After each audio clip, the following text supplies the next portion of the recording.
Ephesians 2, verse 8 to 9.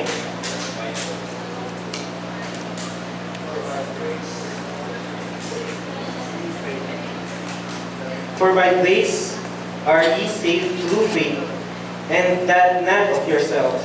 It is the gift of God, not of works, lest any man should boast. Pwede po kayo makaupo.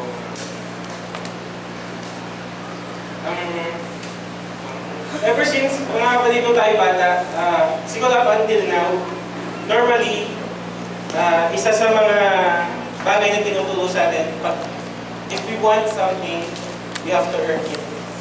Kahit siguro nung bata, pag natin, ipapabili tayo sa magulang dahil magbabayad ka muna. Or ngayon, pag may gusto tayo makuha sa work, kailangan gagalingan mo, kailangan may i-sacrifice ka, or you have to earn it para makuha. Pero mga kapatid, itong teaching na to ay isang bagay na pagdating sa Panginoon ay hindi nag-a-apply. Ang sabi sa Bible, for by grace ye are saved through faith. Mga kapatid, ang Panginoon ay pinagkaloob sa atin ang salvation free because of His grace, mga kapatid. Ano ba yung sabihin ng grace? Grace is the unmerited favor of God towards man. It is God's free gift to man. It is God's work in man. The word expresses that salvation is an undeserved, unearned blessing that God bestows upon us.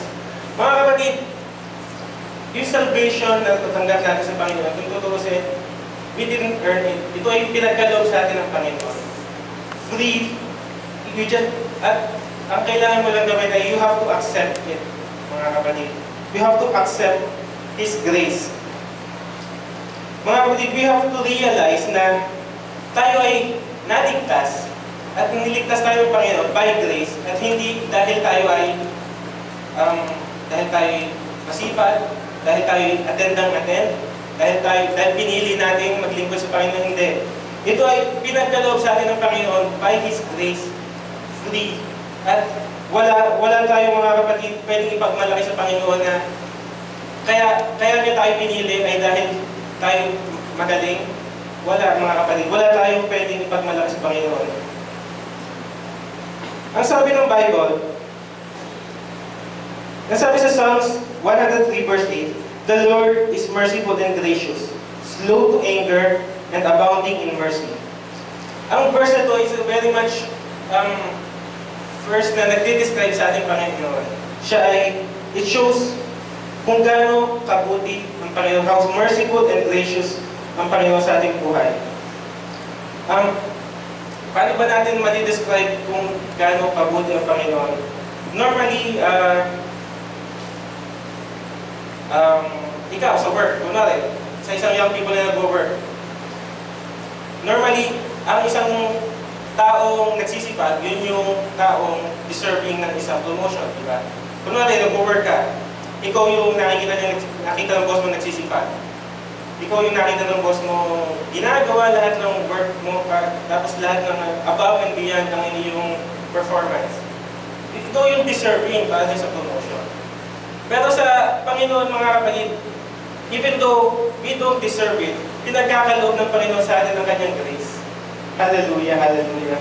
Mga kapatid, let's worship the Lord. Hallelujah, hallelujah, hallelujah.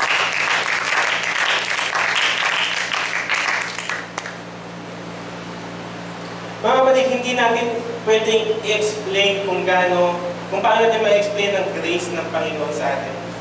Kung tutusin, hindi siya rational. It's very irrational. Kung tutusin, we are undeserving, pero God gave us that grace. Gave us, at binigay niya sa atin ito ng free. For example, mga kapatid, to morally understand kung gaano kabuti ang Panginoon sa atin, we have to understand yung relationship ng difference ng justice sa mercy at sa grace. For example, kunwari, ang kuya Ken, lumabas ng bahay nila. Tapos paglabas niya, nakita yung kapitbahay nilang bata. Siguro around 12 years old. Nilalabas yung sasakyan nila. Sa pagdadrive niya palabas na bigla nilang, siyempre bata yun, maliit pa yun, hindi pa nga siguro mahal mag-drive yun. Pero nag-drive siya. At sa paglabas niya, bigla niyang nabangga niya ang gate ng mga kuya Ken. So normally, ano ba maiisip mo? If option 1, you will ano ka na strict justice. Normally, tatawag ka ng pulis. Kasi yung bata walang lisensya yun. Bawal yun. Tatawagan mo ang magulang kasi nasira niya ang gate nyo para mapag-usapan kung ano bang gagawin sa gate. Pag ginawa ng Kuya Kel yun, hindi siya masamang tao.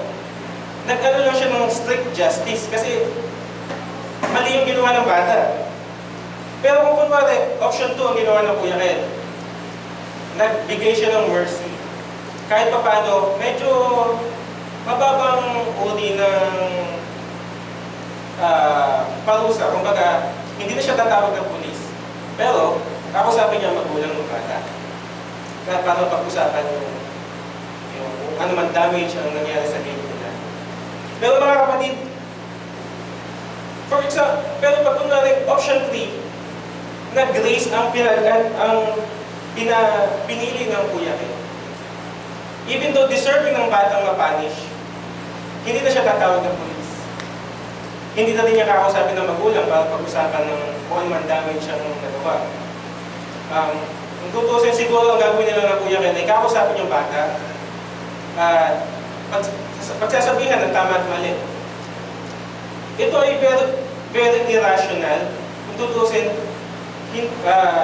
undeserving yung bata na ipagkaloob yung ganitong grace. Pero kung yun ang bibili ng Kuya Kel, ito rin yung matasabi natin great example kung gaano kabuti ang Panginoon sa atin. Kung tutusin mga kapatid, kung ang Panginoon ay magpapakita sa atin ng strict justice, we won't be here mga kapatid. Kasi ayon sa Bible, the wages of sin is death. Mga kapatid, wala sa atin ang karapat-dapat. Lahat tayo mga kapatid na nagkasala. Pero dahil mga kapatid sa kabutihan ng Panginoon, hallelujah. Dahil sa kabutihan ng Panginoon, mga kapatid, tayo ay naligtas. Tayo mga kapatid ay, ang salvation ay ating natanggap through Him mga kapatid. Hallelujah, hallelujah. Mga kapatid, sa hapong ito, alam kong ang bawat isa sa atin ay may mga kanya-kanya pinagdadaanan. Pero mga kapatid, huwag natin kakalimutan kung ano yung sacrifice, ano yung bagay na pinagkaloob sa atin ng Panginoon. Huwag natin kakalimutan mga kapatid kung gaano naging kabuti ang Panginoon, kung ano man pinagdadaanan mo ngayon. Huwag mong kakalimutan mga kapatid ang Panginoon natin na siyang nagligtas sa atin. Hallelujah, hallelujah, hallelujah. Worship the Lord. Hallelujah, hallelujah, hallelujah.